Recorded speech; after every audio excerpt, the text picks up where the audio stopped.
الحمد لله وكفى والصلاة والسلام على عباده الذين اصطفى أما بعد فأعوذ بالله من الشيطان الرجيم بسم الله الرحمن الرحيم إن الله لا يحب كل مختال فخور أما بعد. All praise be to Allah subhanahu wa ta'ala, the most magnificent, the most beneficent, the most merciful. All praise be to Allah subhanahu wa ta'ala for all his ni'mah and favors that he has bestowed upon us.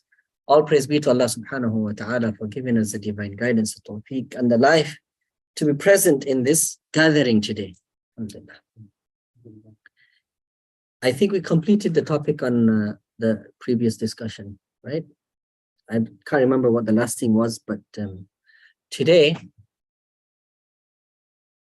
we're going to start the topic of which we were supposed to start the topic of on arrogance and pride. Musannif alayhi rahma, I think the way they compiled the notes previously, the person who compiled these question and answers, they tried to categorize all of those in regards to the controlling of the desires and the controlling of the gaze. They tried to concentrate them and try to put them in one section. Now, we have some miscellaneous.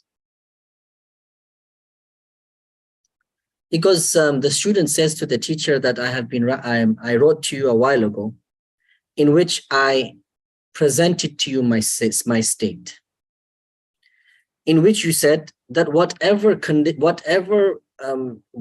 you are currently doing, whatever is in your routine currently, please continue it, and that is sufficient for you. And don't be hasty, and don't worry about anything.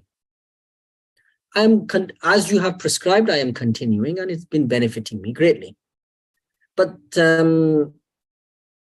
something else has taken place by which I am very shy to tell you. I am very shy to tell you, but something else is happening inside. And my self does not wish me to disclose it to you. Myself doesn't wish to disclose it to you. And haya is becoming a great impediment. I feel shame in presenting this before you. But with this thing in mind, that maybe there's a possibility if I did not tell you, there's a possibility this disease might increase inside of me. And due to that, I am disclosing this to you. And also, if it does increase, maybe that warps and becomes into something else, and then something else starts happening. So because of that, I think it's best for me to disclose it. It's been a while now, but I feel some effects of arrogance have come into my heart. I'm just saying, people are now naturally arrogant, naturally, continuously, daily arrogant. We don't even feel it creeping into our heart. But the students of one time, they were cautious that even that I think I'm becoming more arrogant now. Because it seems that when somebody is younger than myself, or somebody who is in a class that is below me, not class meaning class, a class meaning in school, in college, in university. I feel that I feel shy to answer their salams. I feel shy to sit down and talk to them. I feel something inside of me that I should not be sitting with them. I feel I should be sitting with my own classmates. I feel shy to sit with those people who have enrolled in school, which are I'm in a more senior position, they're in a junior position. Because those things that were very easy for me before, it was chill for me to sit down with them, have a chill, have a chat. But now something inside of me seems to prevent me. It's not like complete prevention, but I feel something that is developing in my heart.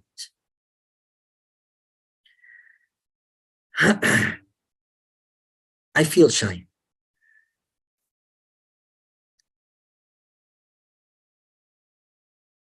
Answer. a person is responsible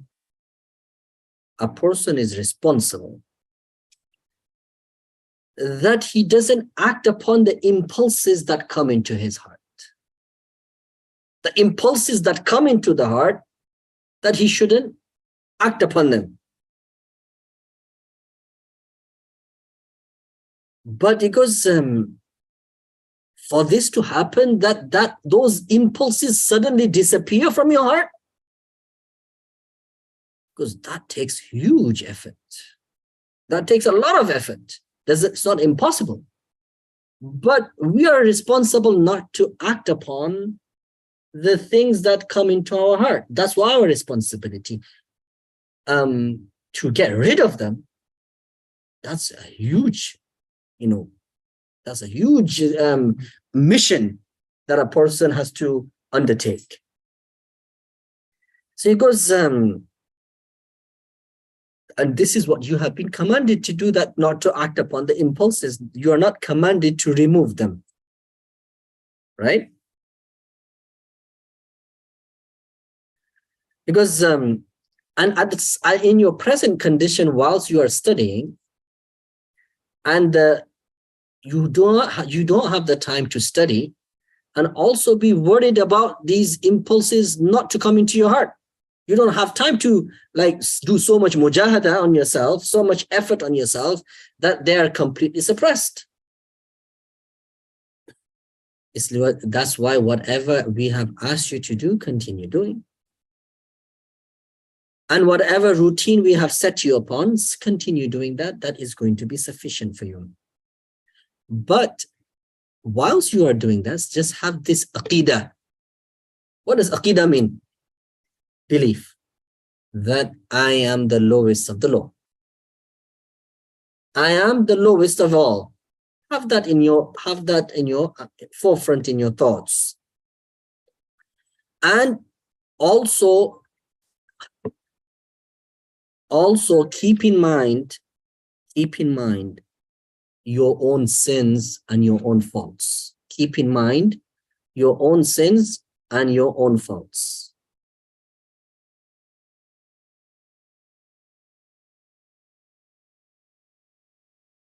And if your heart ever tells you, or if your nafs ever tells you that you're sitting with classmates that are from a different class, who are of a different more junior class, then give them more respect, give them more honor, give them more respect, give them even more honor.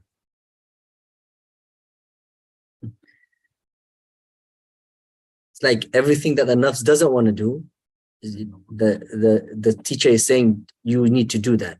But that doesn't mean that you need to make any extra effort in your effort that you're making upon yourself. It's just a matter of putting simple things in place by which a person can get rid of a huge disease such as arrogance. But then if you do get thoughts and impulses in your heart that are incorrect, then Allah subhanahu wa ta'ala will not hold you accountable to it. Will not hold you accountable to it. And remember, to act politely with others is in your ikhtiyar, is something that you can, is in your choice. You can do it, right? And if there is any deficiency in that, you will be held accountable, because it's in your choice to act correctly and nicely and morally with people, right? Because if you do just these few things that you have been asked to do, this problem will be resolved. It's a simple ask, but it is a difficult do. Simple ask, but difficult do. What did he tell him to do? Number one is just continue your ma'mulat. Astaghfirullah in the morning, astaghfirullah in the evening, Durood Sharif in the morning, Durood Sharif in the evening, muraqabah, whatever amount that the teacher has asked him to do, and recitation of the Quran, etc., etc., etc. Other than that, in addition to that, what did he ask him to do?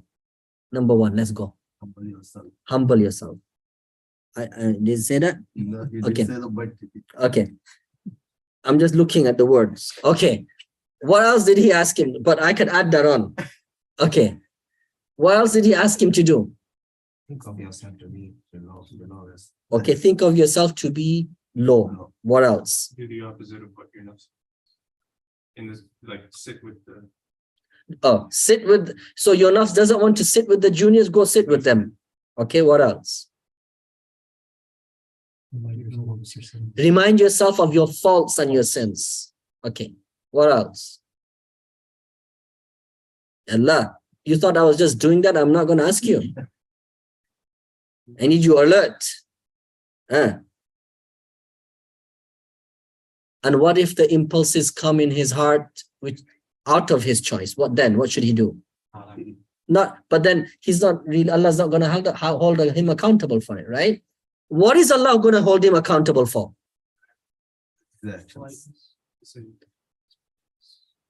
The way he interacts with people is a choice.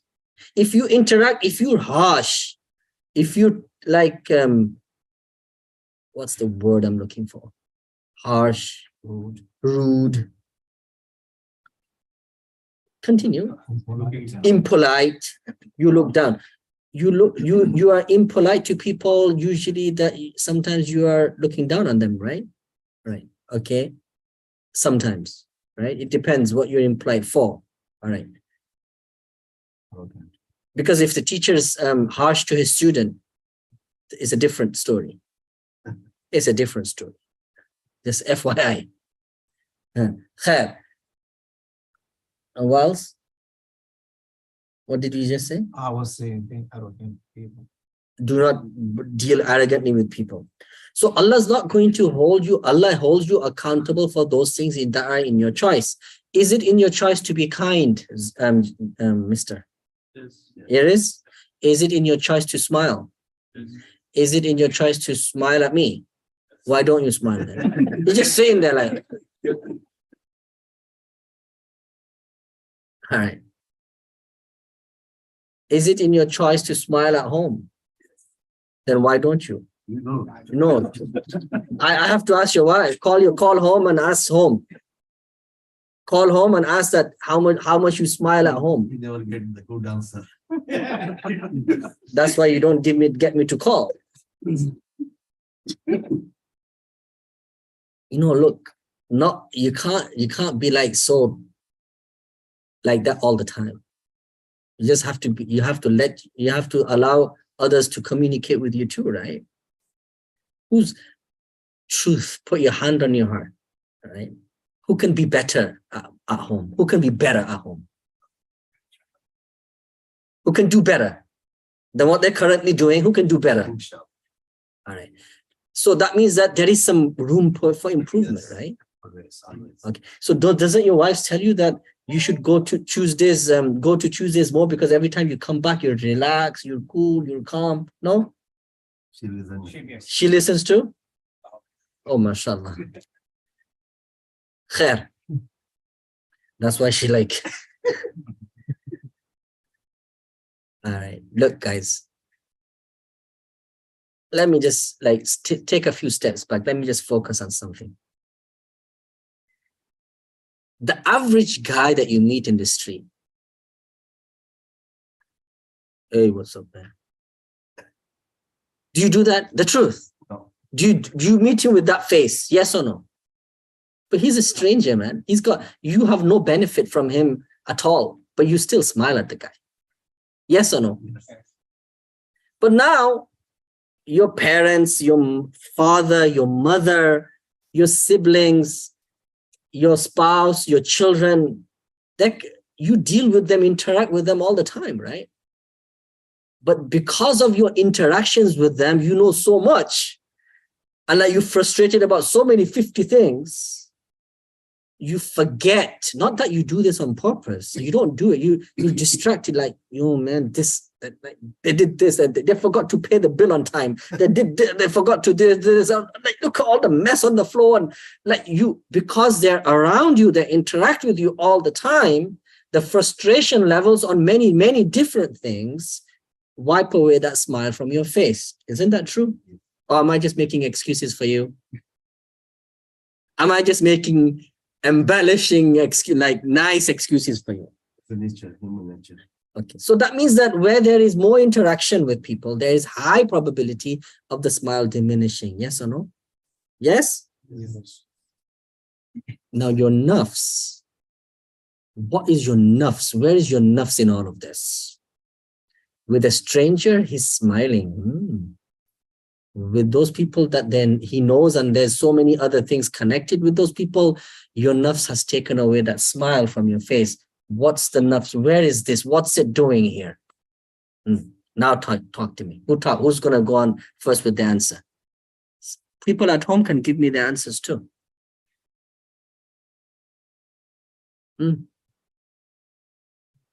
What's happening? Yes, Adnan. Your nafs is making you numb, okay? Towards the feelings, all right? Adin. You're taking things for granted, okay?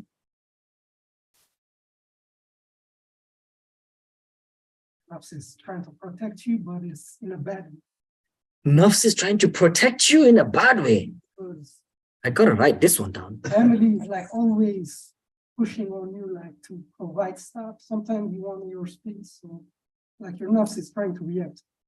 Maybe your nafs, maybe you're thinking that if I smile at her, she'll ask for something. That's what you're thinking, yeah? Right? Okay. So maybe, listen, some people might agree with you here, but Allah Alam. But guys, I'm putting you on the spot because you're in front of me. They're in the same position. They're in the same position, meaning that they're also, everybody's doing the same thing to each other. Everybody's doing it to each other. They're doing it to you too, right? So now they're doing it to you, you're doing it to them. Where, what's that going to, where does that go to, right? But again, what's the nafs? What is it? Put your finger on the, what is it? Is it because you have responsibilities towards those people, towards the ones that you know? Strangers, you don't have any responsibilities. It's because you have responsibilities to these people. You're supposed to be, but now the nafs doesn't like the responsibilities. So Nafs doesn't like the responsibility. I mean, there's no wrong answer, but I'm looking for a more precise answer, yes. But there is no, nafs does not like responsibilities. Of course it doesn't. Nafs, your nafs might like 50 things, but what it is, yes. Partially like the nafs always chases what is new, right? Or something that what is familiar. The same thing. It's whatever is familiar, it's like you take for granted, but whatever is new, the stranger, whatever, you smile because it's new. Right? Okay, and that's right. There's no incorrect answer. I was going to say it's possibly your ego. It's stroking your ego. What's about your ego? Because you're like the breadwinner of the home, so you have all these responsibilities at home. So you feel like you have to keep this But it happens even if you're not the breadwinner. Yes, Mr. Louder.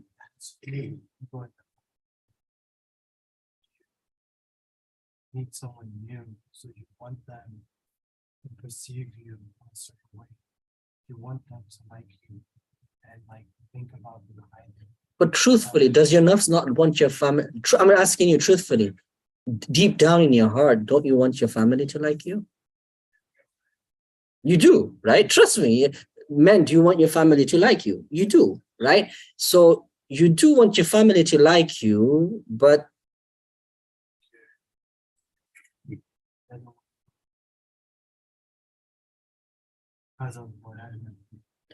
you know what it is? You allow the emotion of everything that's not right to overcome the good that you have to present to those people around you. A man is in a great mood. He's in a great mood. Absolutely wonderful. He's had a great day.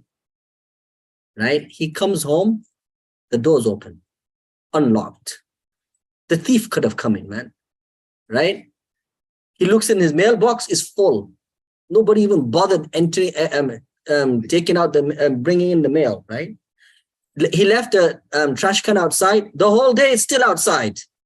Nobody bothered. So like, he's like, I'm going to go inside and say, like, and all that good mood is now, first he has to guy, hey, such a person, bring the trash can in. Such a person, how come this is not there?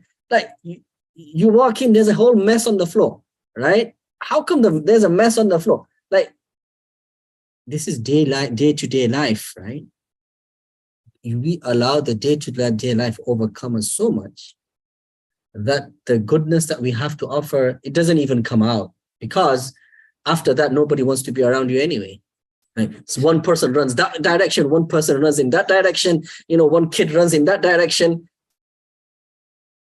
And then, you come home, you eat, and there's silence over food because like you've messed everything up.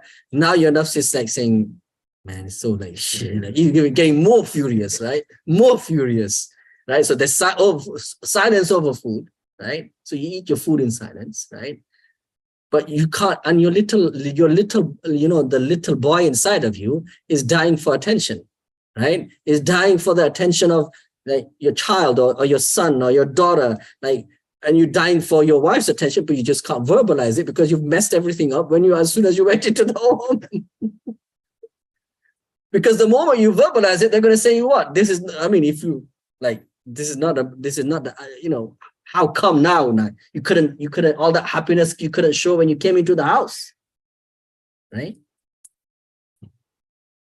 That's why the Prophet ﷺ has said that if a man goes into his home and he smiles, and his wife returns his smile, Allah subhanahu wa ta'ala will forgive both of them immediately on the spot, because it's so difficult to do. It's so what? Difficult to do. It's difficult to put into practice. Understand? When you get older and when you don't have any fight left, right? Even the most bravest of men surrender when, eventually, when they don't have the ability to fight anymore, right? That's why I smile all the time. Yeah, alhamdulillah. But I can tell you, when you were young, but Mr. Abdul Razak, when you were young, knowing you now, like just knowing you now, when you were young, you were a fireball.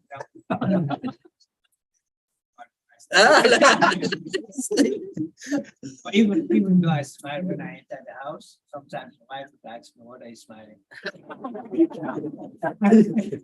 then you just tell her, listen, I was just looking for my teeth. Like, I was smiling. Who says I was smiling at you? That's it, because you're right in front of me. Allah Akbar.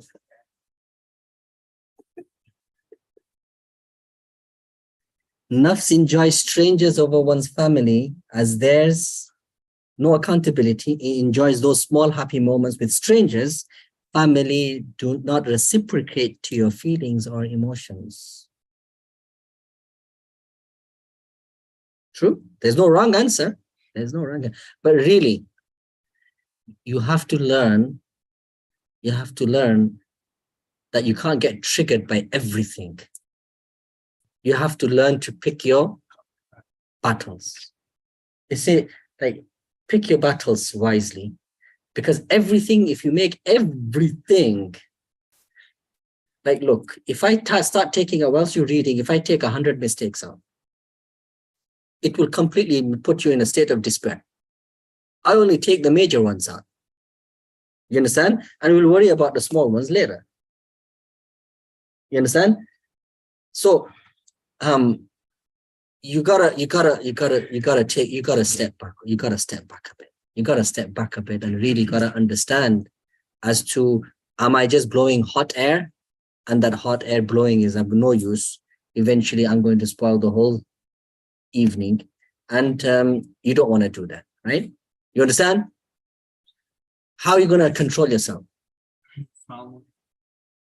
And treat people positively. And what happens when you get negative feelings come inside of you? There was the bar, but know that just move away. Just leave the room.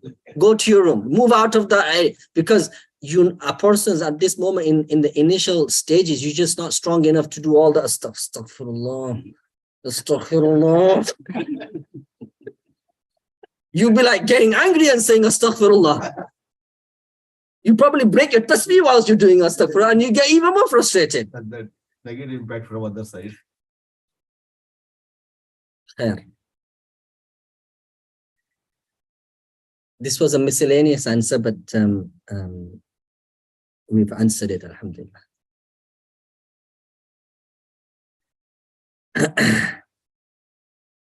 Because the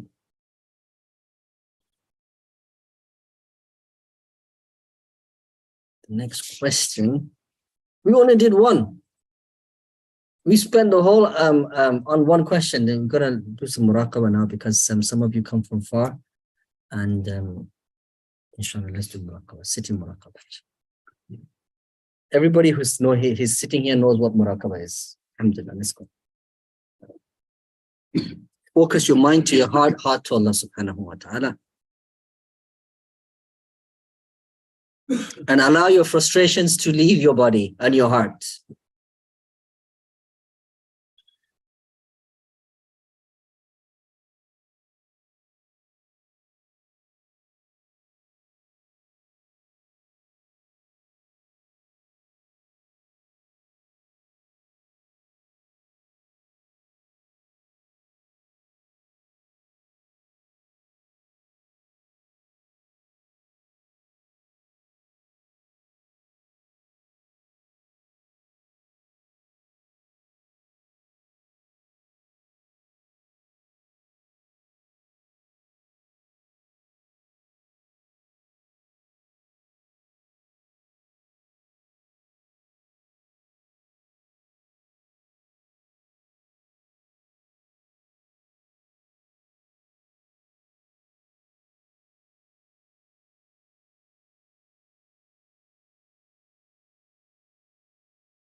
La ilaha illallah Muhammad Rasulullah sallallahu alaihi wasallam. Allahumma salli.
برحمتك يا رب.